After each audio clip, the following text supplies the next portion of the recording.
Hai, Assalamualaikum warahmatullahi wabarakatuh. Back again with me, bersama aku, Via, dan kita akan mempelajari bahasa Inggris di pertemuan kedua.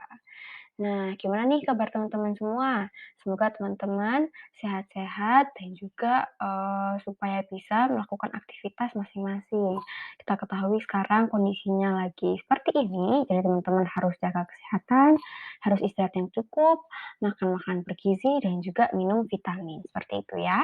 Nah, selanjutnya, what is our topic? Apa sih topik kita pada hari ini? Kita lihat nih di sini, di gambar ini ada frying pan atau penggorengan atau wajan, dan juga ada pisau atau knife. Ada juga alpukat, ada avocado, ada tomatoes, ada eggs, mushrooms, dan juga ada sayur-sayuran, vegetables, dan berbagai macam sayuran seperti itu. Nah, kalau misalnya nih ada bahan-bahan dan juga ada alat, apa sih yang akan kita pelajarin? Teks apa gitu. Kalau misalnya ada bahan-bahan dan juga ada alat. Apa ya yang akan kita pelajarin? Nah, this is the procedure text. Jadi, kita akan mempelajari tentang teks prosedur. Jadi, ketika ada alat-alat atau bahan, itu nanti kita akan masuknya ke the procedure text, seperti itu. Nah, what is procedure text? Apa itu teks prosedur? Procedure text is a text which instructs the reader how to finish or make something. Jadi di sini itu teks prosedur merupakan teks yang menginstruksi pembaca untuk menyelesaikan atau membuat sesuatu seperti itu. Jadi teks itu yang memberikan kita perintah atau instruksi buat melakukan sesuatu. Seperti itu. Ciri-ciri dari prosedur teks apa aja sih ciri-cirinya? Number one, menggunakan simple present tense. Nah, kita ketahui lagi nih kalau the simple present tense itu merupakan tenses paling dasar ya. Karena ini tensesnya kita gunakan untuk aktivitas sehari-hari, for daily activities, dan juga untuk membicarakan sebuah fakta, untuk membicarakan fact seperti itu. Dan juga pada kondisi yang lainnya, sesuatu yang rutin dikerjakan atau dilakukan kayak gitu. Kita ingat lagi kalau simple present tense itu menggunakan rumusnya subject plus verb one plus s or the es plus object. Jadi simple present tense itu menggunakan verb satu seperti itu. Number two, menggunakan kalimat perintah atau imperative tanpa subjek sehingga kalimat diawali dengan menggunakan kata kerja verb. Contohnya, cut, memotong, boil, memanaskan, stir, mengaduk, plug in, memasukkan, dan lain sebagainya. Jadi di sini kita ingat nih, itu akan pakai kata kerja tapi nggak diawali dengan subjek karena ini nantinya akan menjadi kata perintah seperti itu. Number three, menggunakan kata penghubung sebagai penghubung antara satu kegiatan dengan kegiatan yang lainnya. Contohnya, first, pertama, firstly, pertama-tama, second, kedua, secondly, yang kedua, then kemudian, next, selanjutnya, after that, setelah itu, finally, akhirnya, last, yang terakhir, dan sebagainya. Number four, menggunakan kata keterangan adverbs untuk keterangan waktu time, contohnya for 2 minutes, untuk 2 menit, 1 hour, 1 jam, 30 minutes, 30 menit, dan juga untuk memberikan keterangan cara, manner, contohnya thoroughly, sepenuhnya, well, dengan baik, fast, dengan cepat, dan sebagainya. Okay, in here we have the example of the procedure text. Jadi di sini ada how to make breakfast sandwich. Gimana caranya bikin sandwich buat sarapan kayak gitu. The ingredients untuk bahan-bahannya ada 2 slices of sandwich bread, 2 slices of cheddar cheese, 2 slices of tomato and chili sauce, corn salad, 2 slices of lettuce leaves, 2 slices of ham, egg, and mayonnaise.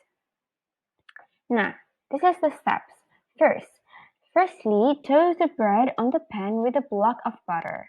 Cook until brown, then scramble the egg until cooked. Number 2. Second, wash the slices of lettuce.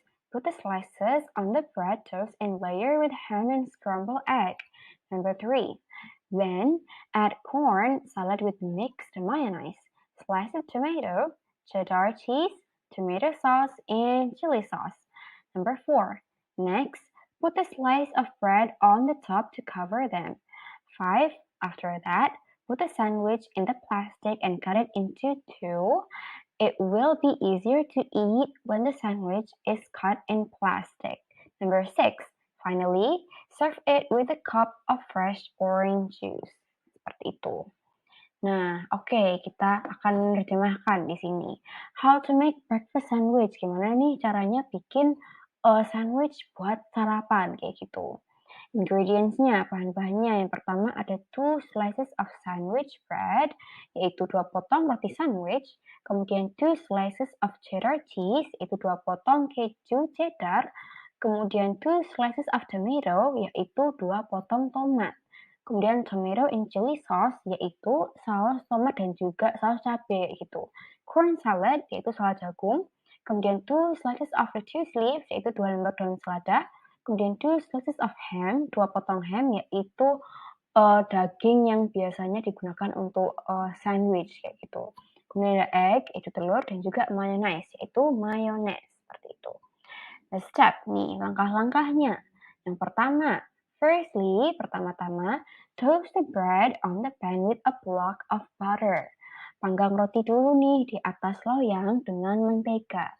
Kemudian, cook until brown. Masak hingga warnanya kecoklatan. Then scramble the egg until cooked. Kemudian, orak-arik telur hingga telurnya matang. Seperti itu. Second, kedua, wash the slice of lettuce.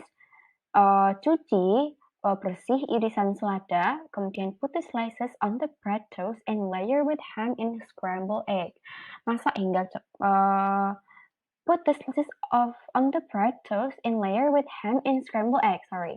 Yaitu taruh roti panggangnya itu ke irisan roti itu dan dilapisi dengan ham, daging tadi dan juga pakai telur orak-arik seperti itu. Number 3. Then, kemudian, add corn salad with mixed mayonnaise. Tambahin salad jagung dengan campuran mayonnaise. Sliced tomatoes, potongan tomat, cheddar cheese, keju cheddar, tomato sauce, and chili sauce. Saus tomat dan juga saus cabai, seperti itu. Kemudian number 4. Next, selanjutnya, put a slice of bread on the top to cover them. Selanjutnya, taruh irisan roti di atasnya untuk menutupinya. Number 5. After that, setelah itu, put the sandwich in the plastic and cut it into two. Masukkan sandwich itu ke dalam plastik dan juga potong menjadi 2. It will be easier to eat when the sandwich is cut in a plastic. Itu akan lebih mudah kalau sandwichnya itu dipotong dan dimasukin ke dalam plastik. Finally, terakhir, serve it with a cup of fresh orange juice. Sajikan dengan secangkir jus jeruk yang segar, seperti itu. Okay, so that's all from me. Sekian untuk materi hari ini. Selanjutnya akan kita bahas di pembelajaran sinkronus, yaitu di kelas berikutnya. Seperti itu. So, sekian dari Kak Via. Terima kasih. Wassalamualaikum warahmatullahi wabarakatuh. See you.